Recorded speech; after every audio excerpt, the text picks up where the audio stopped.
এই তাড়াতাড়ি আয়। এই সিকিউরিটি গার্ড, তোর বোনকে আমি কিনতে চাই, এখানে 2 লাখ টাকা আছে, এই নে। কি আমার বোনকে আপনি কিনবেন মানে? আমার বোন কি কোনো বাজারে পূর্ণ নাকি আপনি কিনবেন মানে? আর এই তুই এই লোকটার সাথে কি করতেছিস? হাত ধরে রাখছে কেন? হাত ছাড়েন ভাইয়া, আমি জানি না। আমি কলেজে যাচ্ছিলাম, এই লোকটা আমাকে জোর জবরদস্তি করে এই পর্যন্ত নিয়ে আসছে। এই চুপ থাকো।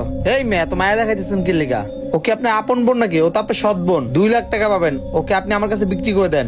দেখেন ভদ্রলোক, ও আমার সৎ বোন হয়েছে তাতে কি হয়েছে? ও আমার বোন, আর ওকে আপনার কাছে আমি বিক্রি করবো না। ও আচ্ছা, বিক্রি করবেন না? আপনি কি জানেন আপনার বোনের বিয়ের বয়স হয়েছে? ওকে বিয়ে দিতে গেলে নিম্নে 4-5 লাখ টাকা লাগবে। এটা কি আপনি দিতে পারবেন? সিকিউরিটি গার্ডের চাকরি করেন, বেতন কত পান? 15,000 টাকা। নিজেরই তো সংসার চলতেছে না, আবার বোন বোন বলতেছেন? এত দরদ কোথা থেকে উতলা আইতেছে আপনার? 2 টাকা দামে সিকিউরিটি গার্ড পারবেন এই মেয়েটার বিয়ে দিতে? আপনার 15,000 টাকা বেতনে? বুঝতে পারছি আপনার টাকা কম হয়ে গেছে, দাঁড়ান। আর 2 লাখ টাকা, মোট 4 লাখ টাকা দেবো। আপনার বোনকে আপনি আমার কাছে বিক্রি করে দেন। কি 4 লাখ টাকা? আপনি কি আমার সাথে মজা করতেছেন না সত্যি?